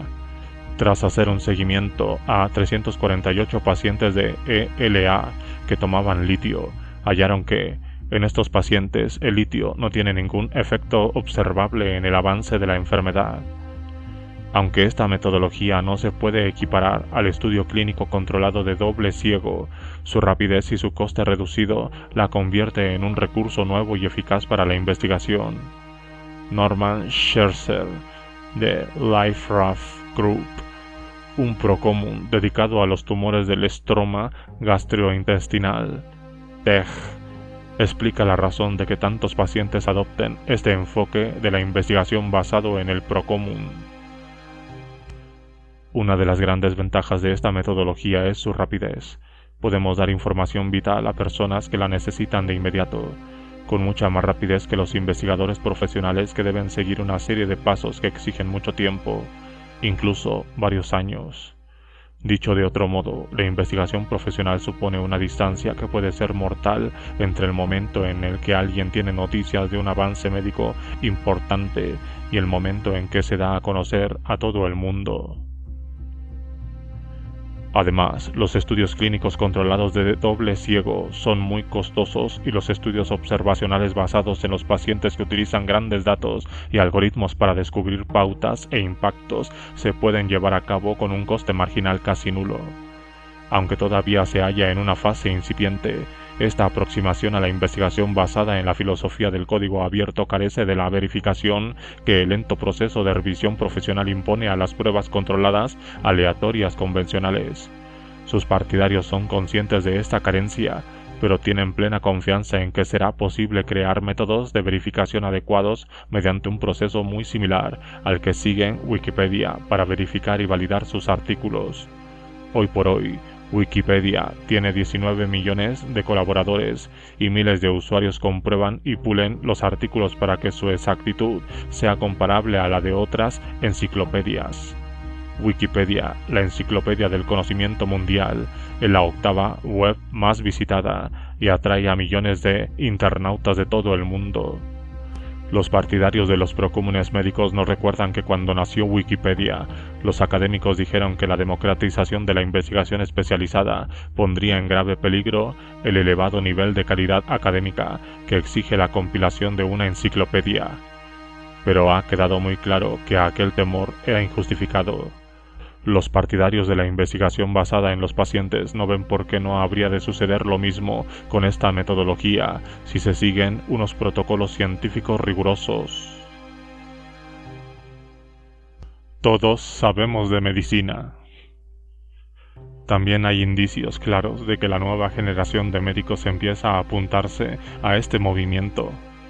Dan Hodge, un neurólogo especializado en la epilepsia del Massachusetts General Hospital, escribió un artículo muy interesante sobre su conversión a esta metodología. En dicho artículo, Hodge reconocía que en la profesión médica siempre ha habido la prohibición tácita de que los pacientes pudiesen colaborar por temor a que los médicos pudiesen verse desautorizados. Como él mismo afirmaba, tenía la incómoda sensación de que fomentar la interacción entre los pacientes y restar importancia al papel central del médico equivalía a violar una especie de tabú. Hodge decidió visitar una web de apoyo a afectados de epilepsia llamada Brain Talk Communities, que había sido creada por John Lester, un colega de Hodge que trabajaba en el mismo hospital. En aquella época, Brain Talk acogía gratuitamente a más de 300 grupos de afectados de diversas enfermedades neurológicas como la enfermedad de Alzheimer, la esclerosis múltiple, la enfermedad de Parkinson, la corea de Huntington o la epilepsia. Más de 200.000 personas de todo el mundo visitan regularmente el sitio web de Brain Talk. A Hodge le sorprendió constatar que, contra lo que sospechaba, solo el 30% de los mensajes de los usuarios tenían relación con el apoyo emocional. El 70% restante eran para intercambiar información sobre la enfermedad, sobre los tratamientos y los efectos secundarios, y sobre la manera de afrontarla en el día a día. Le interesó mucho ver que los miembros se corregían mutuamente cualquier información dudosa o carente de fundamento. Lo que más le sorprendió a Hodge fue darse cuenta de que un grupo en la red como el dedicado a la epilepsia de Brain Talk Communities no solo es mucho más inteligente que cualquier paciente por sí solo, sino que también es más inteligente o al menos más exhaustivo que muchos médicos, incluyendo el especialistas. Hodge acababa su artículo con esta descarnada confesión: se me había enseñado que los pacientes solo podían ser empoderados por sus médicos, y ahora tengo muy claro que cada vez hay más pacientes totalmente capaces de empoderarse por su cuenta con o sin el beneplácito de los médicos que los atienden. Actualmente existen centenares de procúmenes médicos en Internet. Es probable que su número aumente de una manera espectacular en pocos años porque cada vez hay más países que recurren al uso de registros médicos electrónicos para agilizar la prestación de servicios sanitarios. En 2009, el gobierno estadounidense subvencionó con $1.200 millones a los servicios sanitarios del país para que digitalizaran sus registros. El uso de estos bancos de datos por parte de los procúmenes médicos, con las medidas necesarias para garantizar la privacidad, podría revolucionar el campo de la asistencia sanitaria. El potencial de estos bancos de datos para hacer frente a problemas sanitarios se puso de manifiesto en el invierno de 2013, cuando una epidemia de gripe se propagó con rapidez por todo el mundo. Google pudo hacer un seguimiento en tiempo real de la propagación y la intensidad de la epidemia analizando las búsquedas de los usuarios relacionados con ella, aunque unos análisis posteriores revelaron que Google había sobreestimado la intensidad de la epidemia, en parte porque la gran cobertura que le había dedicado los medios de comunicación, sobre todo las redes sociales, hizo que muchas más personas buscaran información sobre la gripe. El seguimiento que hizo fue tan fiable como mecanismos de alerta que los US Centers for Disease Control nombraron a Google colaborador oficial de sus programas de vigilancia. En el caso de una epidemia, hacer un seguimiento de su programación en tiempo real es fundamental para controlarla. La capacidad de movilizar los servicios de asistencia, de garantizar la disponibilidad y la administración de las vacunas y de alertar al público puede incidir de una manera decisiva en la gravedad de una epidemia. El sistema de vigilancia tradicional suele dedicar de 1 a 2 semanas a reunir datos de médicos de todo el país sobre los pacientes que han atendido. Para entonces, un virus como el de la gripa puede hallarse en su punto álgido o incluso estar en remisión. Pero Google lleva un registro de las personas que buscan en Internet para ver si sus síntomas coinciden con los de la enfermedad, en muchas ocasiones días antes de acudir al médico. Twitter también podría contribuir a este seguimiento. Sus usuarios envían más de 500 millones de tweets o mensajes al día. Muchas personas que no se encuentran bien tuitean su estado a parientes o amigos varias horas antes de que una enfermedad como la gripe les afecte, ofreciendo información en tiempo real sobre su propagación. De momento, los epidemiólogos creen que estos medios de seguimiento complementan los métodos ya contrastados. Aún así, se va extendiendo la idea de que refinar los algoritmos para filtrar el ruido y hacer una lectura más precisa de los datos hará que el seguimiento por parte de Google y Twitter sean más fiables y conseguirá que estos sistemas tengan un papel decisivo para vigilar y contener epidemias virulentas.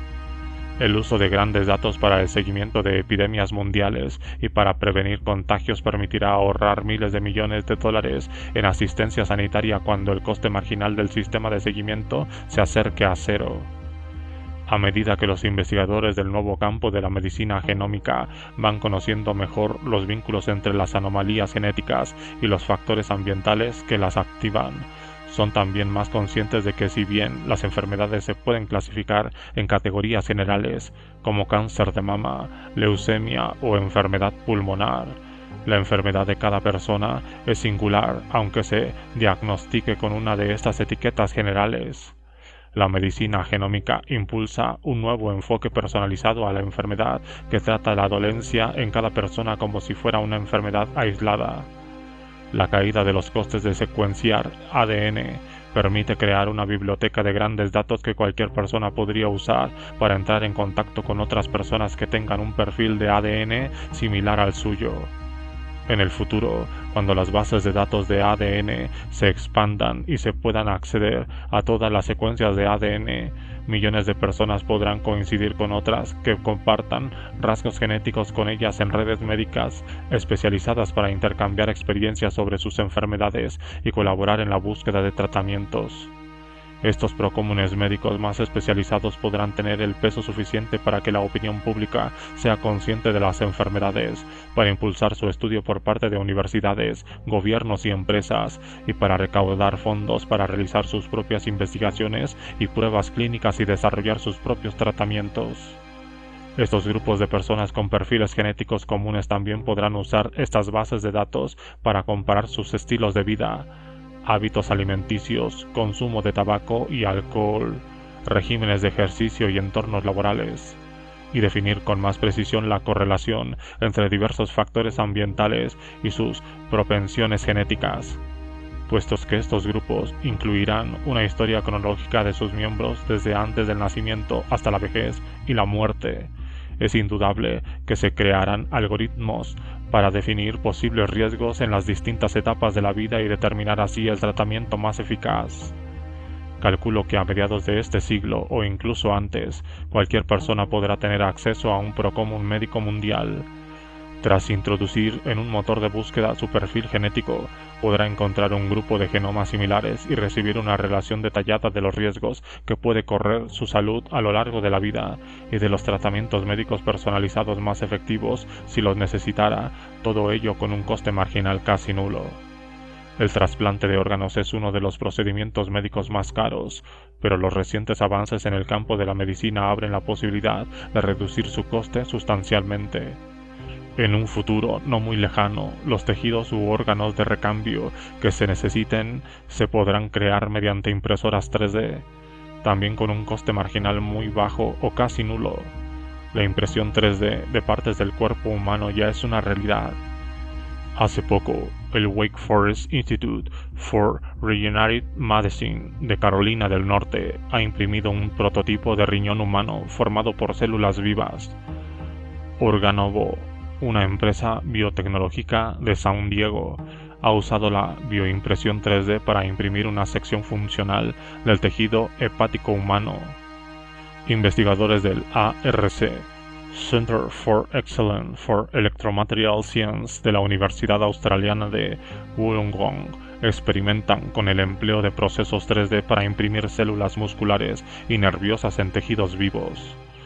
Cameron Ferris, investigador del AR Center, explica cómo funciona la bioimpresión. Es la misma tecnología que las impresoras de inyección de tinta, pero en lugar de tinta usamos distintas clases de células.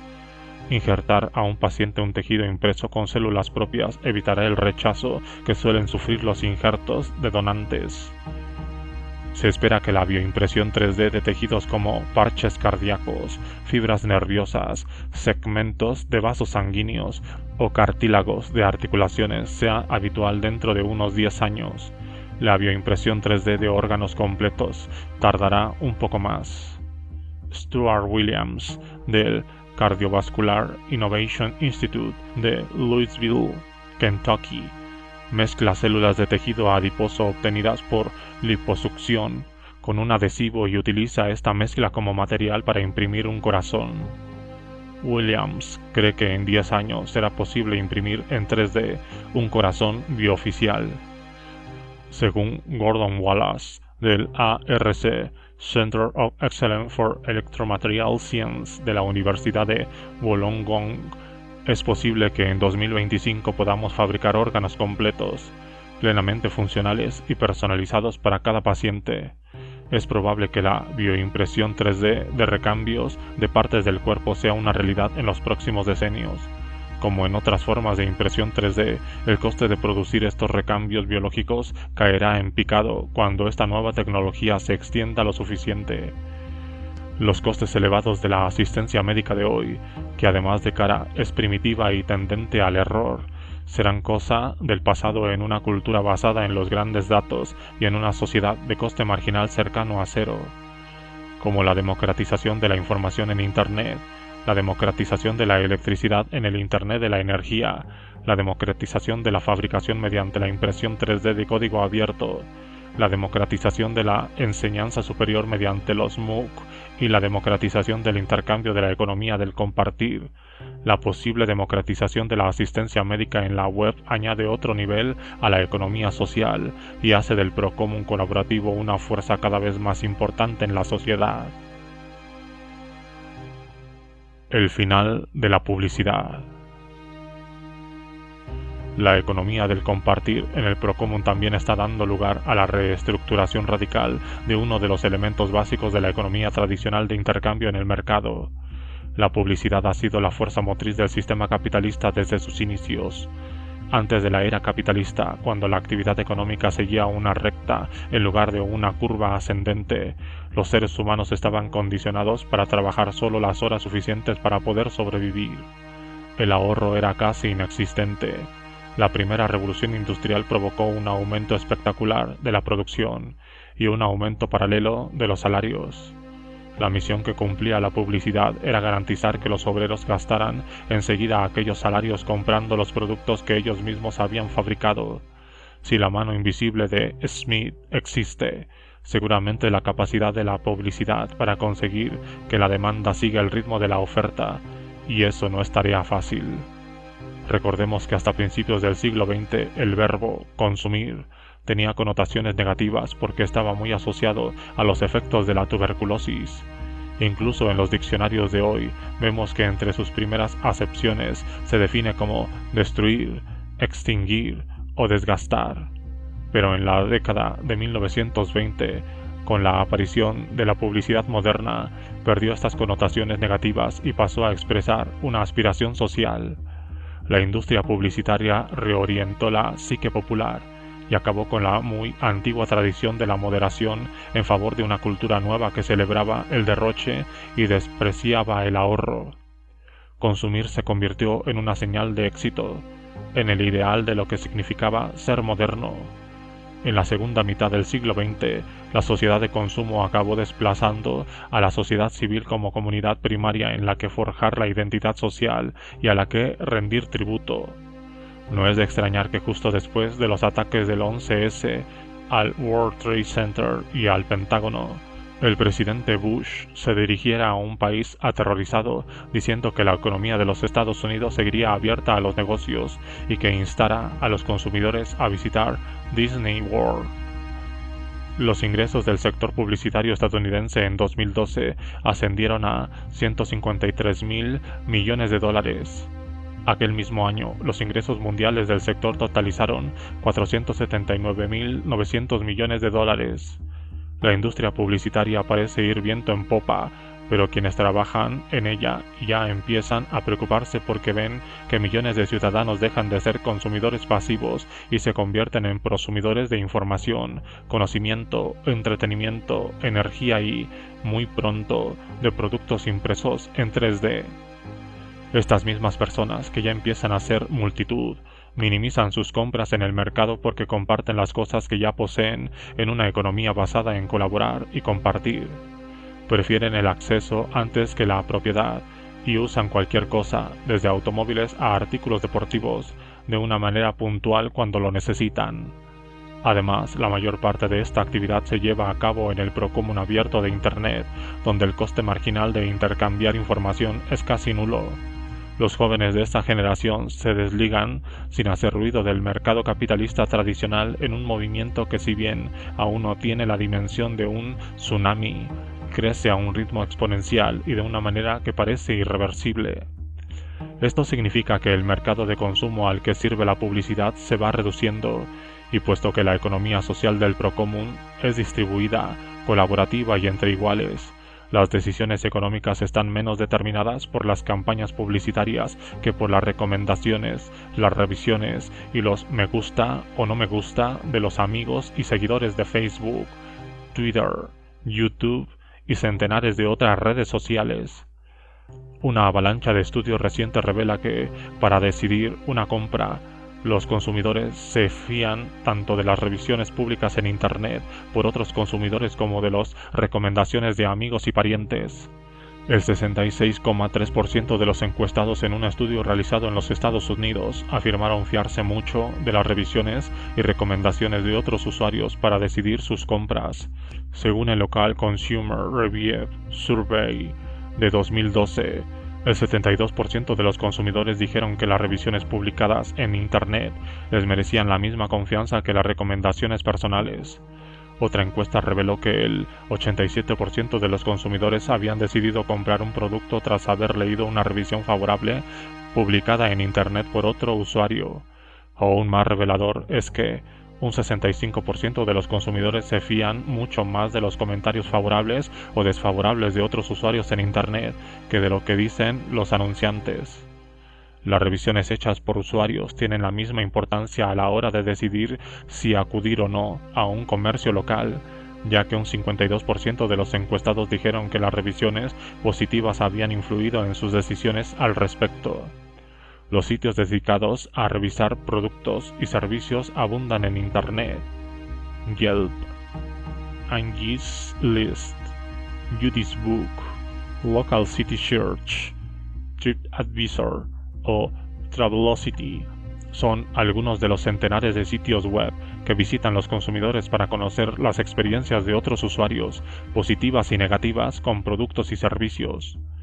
Los consumidores hasta pueden consultar las revisiones mientras examinan productos en una tienda. Consumer Reviews es una aplicación para móviles que permite acceder directamente a revisiones de productos concretos. El usuario escanea el código de barras de un producto con el móvil y accede instantáneamente a las revisiones que se han hecho de él. Algunas aplicaciones también ofrecen información en función de los valores éticos del usuario. Goodreads es una aplicación para móviles que lee los códigos de barras y ofrece al usuario una lista de revisiones para saber cómo han evaluado otros usuarios cada producto en cuanto a seguridad, salud, consideraciones éticas y sostenibilidad en general. El uso creciente de aplicaciones para móviles permitirá que los consumidores publiquen en la red en tiempo real revisiones de productos y servicios que estarán disponibles para otros usuarios unos segundos después. En un estudio realizado por SurveyMonkey, se preguntó a los encuestados por qué se fiaban de las revisiones de otros usuarios, y la razón más citada fue su imparcialidad frente a los intereses creados de los anunciantes. Como ejemplo de respuesta típica, un encuestado dijo que se fiaba de estas revisiones porque la mayoría de los fabricantes tienden a incluir publicidad en las descripciones de sus productos, y el hecho de que los consumidores no tengan interés personal en la venta de esos productos hace que sus revisiones sean más de fiar. Hay algunas empresas que manipulan el sistema publicando revisiones anónimas favorables a sus productos y servicios o desfavorables a los de la competencia, pero estos casos son la excepción. Los sitios dedicados a revisiones mejoran cada vez más su sistema de supervisión y utilizan algoritmos cada vez más refinados para detectar y eliminar las falsas revisiones y mantener su reputación entre los usuarios. A la publicidad tradicional le llueven palos por todos lados. Consideremos el caso de uno de los grandes puntales de la publicidad: los anuncios clasificados o por palabras en periódicos y revistas. El sitio web Craigslist fue creado en 1995 por Craig Newmark para acoger foros y publicar anuncios clasificados locales en Internet, en general de manera gratuita. Craigslist mantiene el dominio .org para reflejar, según la organización, su carácter relativamente no comercial, su vocación de servicio público y una cultura no empresarial. Más de 60 millones de estadounidenses, junto con millones de personas de más de 70 países, acuden a Craigslist cada mes. Su sitio web está en 13 idiomas, para buscar trabajo, vivienda, compañía y productos y servicios de todo tipo. Los usuarios de Craigslist publican 1 millón de anuncios clasificados al mes y sus foros de debate atraen a 200 millones de personas. Toda su actividad se financia cobrando unas cantidades ínfimas por la publicación de anuncios de empleo en 28 áreas y cobrando comisiones a los agentes inmobiliarios de la ciudad de Nueva York. Se calcula que Craigslist resta $10.000 millones anuales a lo que ingresan los medios impresos por la publicación de anuncios clasificados y que genera 100 millones de ingresos en Internet, con unos costes operativos que representan una mínima parte del coste para periódicos y revistas, que desde siempre se habían basado en los anuncios clasificados para cuadrar los números. El tablero de anuncios mundial que Craigslist mantiene en Internet está administrado por una plantilla de solo 30 personas que trabajan en la sede central de San Francisco. Un estudio de IBM Global Business Service, publicado en 2012 con el revelador título de El fin de la publicidad tal como la conocemos, reconoce que los procómunes sociales de Internet ponen en peligro las fuentes de ingresos de los distribuidores y agregadores tradicionales de contenidos. El problema de los anunciantes es que su modelo de negocio se basa en financiar gran parte de los contenidos de periódicos, revistas y programas de radio y televisión, unos contenidos que suelen ser obra de periodistas profesionales, productores, redactores, actores y otros artistas. Antes, el consumidor pasivo estaba dispuesto a soportar la publicidad a cambio de recibir los contenidos que financiaba. Pero Internet ha permitido que una proporción cada vez mayor de los contenidos los genere los usuarios y que los compartan gratuitamente con millones de otros usuarios en sitios como YouTube, Flickr, Facebook, etc. Cuando los consumidores se convierten en prosumidores e intercambian contenidos de manera gratuita en una economía del compartir, ¿qué valor añadido puede aportar la publicidad comercial? Los anunciantes podrían optar por financiar la divulgación de contenidos profesionales en Internet, pero es probable que este intento fracasará, porque lo que atrae a millones de personas a Internet es el carácter participativo del medio. Es un procomún que actúa en gran medida en una economía social que se define por la interacción entre iguales. Puede que a muchos televidentes pasivos no les irrite demasiado los cortes publicitarios, pero los internautas activos y ocupados son menos tolerantes a los anuncios que aparecen de repente en medio en la pantalla del ordenador e interrumpen o bloquean su actividad con lo que consideran una burla intromisión. Y los internautas también desconfían cada vez más de los motores de búsqueda que venden a los anunciantes los primeros lugares de las listas de resultados que ofrecen a los usuarios que buscan un producto o un servicio concreto. La publicidad comercial está tan fuera de lugar en un medio de entre iguales que se considera más una intromisión que una simple distracción o molestia. Según Eric Clemens, profesor de Operaciones y Gestión de la Información de la Wharton School, la misma naturaleza social de Internet impide su explotación comercial. Clemens asegura que Internet es participativa, parecida a contarse historias en torno a una hoguera o a asistir a una feria medieval. Su objetivo no es difundir contenidos en una sola dirección a un público cautivo y pasivo como hacen el cine y la televisión. Así pues, si añadimos que la mayoría de los internautas desconfían de los mensajes publicitarios y dan más crédito a las revisiones hechas por otros usuarios antes de comprar algo, y que gran parte de los contenidos de Internet son obra de internautas y no de anunciantes, es difícil imaginar cómo podrá sobrevivir el sector publicitario en este medio de comunicación entre iguales como no sea desempeñando un papel muy limitado.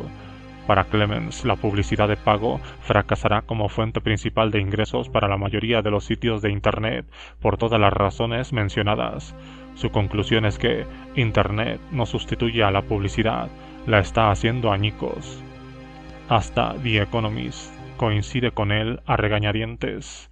En un sobrio editorial titulado El fin de la barra libre, refuta un supuesto que considera incorrecto según el cual, si las redes sociales atraen a millones de usuarios ofreciéndoles contenidos gratuitos, los anunciantes irían bien en colocar anuncios en estos medios para hacerse con un porcentaje de los visitantes.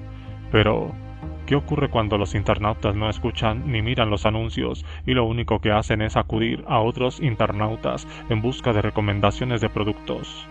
The Economist concluye diciendo que el número de empresas que se pueden sustentar con los ingresos de la publicidad en Internet es mucho menor de lo que muchos piensan y parece que Silicon Valley está entrando en otro invierno nuclear.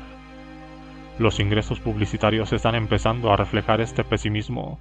En 2012, la publicidad en Internet supuso $36.600 millones frente a los $153.000 millones de los ingresos del sector en los Estados Unidos, por lo que la cuota de Internet en el mercado publicitario estadounidense era de un 24%. Sin embargo, parece que el crecimiento del gasto publicitario en Internet se reduce y la euforia inicial ante la posibilidad de que la publicidad comercial pagara la cuenta de todos los contenidos gratuitos ofrecidos por las redes sociales con ánimo de lucro se ha moderado.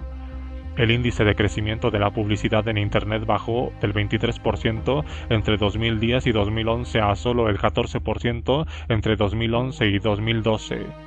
La decisión de General Motors de dejar de anunciarse en Facebook en 2012 aduciendo que sus anuncios tenían muy poco impacto en las ventas de turismo refleja un sentir que comparten cada vez más empresas en relación con el valor de anunciarse en Internet. Es probable que los ingresos generados por la publicidad en Internet siga cayendo porque millones de usuarios han cambiado el ordenador por algún dispositivo móvil. Google, líder en ingresos por publicidad en Internet, y empieza a notar los efectos de este cambio. Los clics que recibe de ordenadores portátiles y de sobremesa no aumentaron en el tercer trimestre de 2013, pero los recibidos desde teléfonos móviles se doblaron y los procedentes de tablets aumentaron un 63%. El problema es que los anuncios para dispositivos móviles cuestan entre la mitad y las 2/3 partes de los anuncios para ordenadores y, peor aún, las compras que generan solo suponen de 1/3 a 1/4 parte de las compras que generan los ordenadores, y nada indica que esta tendencia vaya a cambiar. El hecho es que la principal fuente de ingresos de Google se empieza a tambalear, según The New York Times. El precio que los anunciantes abonan a Google cada vez que alguien hace clic sobre un anuncio se ha reducido por 4 trimestres consecutivos. En el último año ha caído en casi un 8%, en gran medida porque los anuncios para dispositivos móviles cuestan menos que los anuncios para ordenadores. Es probable que el índice de crecimiento de los ingresos por publicidad siga cayendo a medida que más y más usuarios se pasen a dispositivos móviles. La gran pregunta que se hacen los directivos de las principales redes sociales con ánimo de lucro es cuál será el impacto en sus posibilidades de crecimiento. Al igual que otros segmentos del mercado capitalista, la publicidad no desaparecerá por completo con el auge del procomún colaborativo. Se irá adaptando hasta que encuentre su nicho en una economía social consolidada.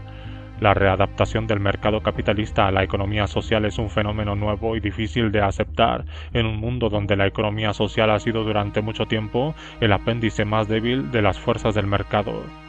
En algunos casos, el mercado y el procomún hallarán sinergias y hasta mantendrán una relación simbiótica que potencie a los dos. En otros, como en el caso de la publicidad cuya esencia se contradice tanto con el carácter colaborativo del procomún social, esta adaptación será prácticamente imposible. Todas las empresas mencionadas en las páginas anteriores tienen un carácter colaborativo, se basan en compartir y aprovechar las ventajas de una arquitectura IDC distribuida y de escala lateral. Parte de su comercio es compartible en el sentido de regalar, como en el caso de Couchsurfing. Otros casos combinan regalos y permutas con alguna forma de compensación, y hay empresas puramente lucrativas como eBay. Sin embargo, si concebimos una economía colaborativa que incluye el regalo, la redistribución y el reciclaje con o sin compensación, todo el mundo estará incluido. Encuestas recientes subrayan el gran potencial económico del procomún colaborativo. Un estudio realizado en 2012 por Campbell Mithun, una agencia publicitaria de Minneapolis, en asociación con Carbon BF Research, reveló que la noción de compartir productos, servicios y experiencias en un procomún colaborativo atrae al 62% de los miembros de las generaciones X e Y. Estas dos generaciones difieren de la generación de la Segunda Guerra Mundial y de la posterior a ella en que prefieren el acceso a la propiedad. Cuando se pidió a los encuestados que hicieran una lista con las ventajas que veían a una economía del compartir, citaron en primer lugar el ahorro de dinero y, a continuación, el impacto en el medio ambiente, la flexibilidad del estilo de vida, el pragmatismo de compartir y la facilidad de acceso a bienes y servicios. En cuanto a las ventajas de carácter emocional, los encuestados citaron en primer lugar la generosidad y después la sensación de sentirse valorados como miembros de una comunidad, sentirse más inteligentes y responsables y formar parte de un movimiento. Los estudios de opinión revelan un cambio muy profundo en la manera de concebir la naturaleza de la actividad económica de los jóvenes de esta generación. El cambio de la propiedad al acceso, que yo ya identifiqué allá por el año 2000 en la era del acceso, es demostrable y va en aumento. La actividad económica colaborativa entre iguales ya está muy consolidada y aún se consolidará más con la introducción paulatina del Internet de las cosas. ¿En qué medida es probable que la economía colaborativa altere el modelo comercial convencional? Según una encuesta realizada por Latitude Research en 2010, el 75% de los encuestados dijeron que en los 5 años siguientes compartirían más objetos físicos y más espacios. El 78% creía que sus interacciones con otras personas en Internet habían logrado que estuvieran más abiertas a la idea de compartir con desconocidos, y el 85% creían que, en el futuro, Internet y las tecnologías móviles desempeñarán un papel esencial en la creación de comunidades a gran escala basada en compartir. Muchos analistas coinciden con estas previsiones tan optimistas. En 2011, la revista Time incluyó el consumo colaborativo entre sus 10 ideas que cambiarán el mundo. El procomún colaborativo tiene el potencial de acabar con el mercado capitalista convencional mucho antes de lo que creen muchos economistas a causa de lo que Meir Hake llama el efecto del 10%.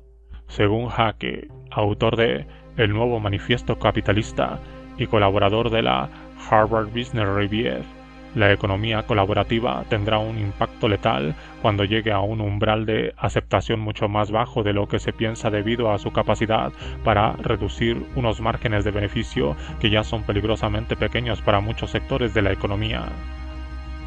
Si las personas a las que se conoce formalmente como consumidoras empiezan a consumir un 10% menos y a mirar un 10% más, el efecto en los márgenes de las empresas tradicionales va a ser desproporcionadamente mayor. Eso implica que si ciertos sectores no consiguen reinventarse, acabarán perdiéndose entre la niebla del pasado. El efecto de este umbral bajo ya está acabando con la industria discográfica, la prensa impresa y las librerías. En el sector editorial de los Estados Unidos, los libros electrónicos representan el 22,6% del total de libros publicados en 2012. La reducción del coste marginal de producir y vender libros electrónicos ha hecho que los precios de venta se reduzcan y han obligado a cerrar a editoriales pequeñas y a muchas librerías. Pero hasta los libros electrónicos, aun siendo bastante más baratos, deben hacer frente a la competencia cada vez más dura de libros basados en copyleft, que se distribuyen a precios muy bajos o incluso gratuitamente. Hemos constatado este mismo efecto del umbral bajo en el capítulo 5, cuando se hablaba del impacto que han tenido las energías renovables en Alemania, donde el hecho de que un 23% de la electricidad generada sea verde hace que el coste de construir centrales termoeléctricas sea prohibitivo para las grandes empresas eléctricas. El vertido en la red de distribución eléctrica de electricidad solar y eólica generada por millones de prosumidores impediría que estas centrales funcionaran siempre a pleno rendimiento, con lo que el tiempo necesario para que las compañías pudieran recuperar los costes iniciales sería demasiado largo e imprevisible para justificar su construcción. Lo que está ya muy claro es que cada día hay más grandes empresas de una amplia gama de sectores comerciales que se enfrentan a unos márgenes de beneficios que caen en picado y que no podrán sobrevivir mucho tiempo a la marea creciente de costes marginales casi nulos en la producción y la venta de bienes y servicios. El millar aproximado de megaempresas integradas en escala vertical que hoy tienen en sus manos gran parte del comercio mundial no son tan invulnerables como podría parecer frente a una economía colaborativa que reduce con rapidez unos márgenes de beneficios que ya son demasiado pequeños. Parece razonable esperar que muchas empresas globales de integración vertical de la segunda revolución industrial acaben desapareciendo cuando entre el 10 y el 30% de la actividad económica de cualquier sector dado tenga lugar en el procomún colaborativo. Como mínimo, podemos afirmar que los mercados capitalistas convencionales perderán cada vez más el control del comercio mundial a medida que unos costes marginales casi nulos trasladen una parte cada vez mayor de la actividad económica al procomún colaborativo en los próximos años.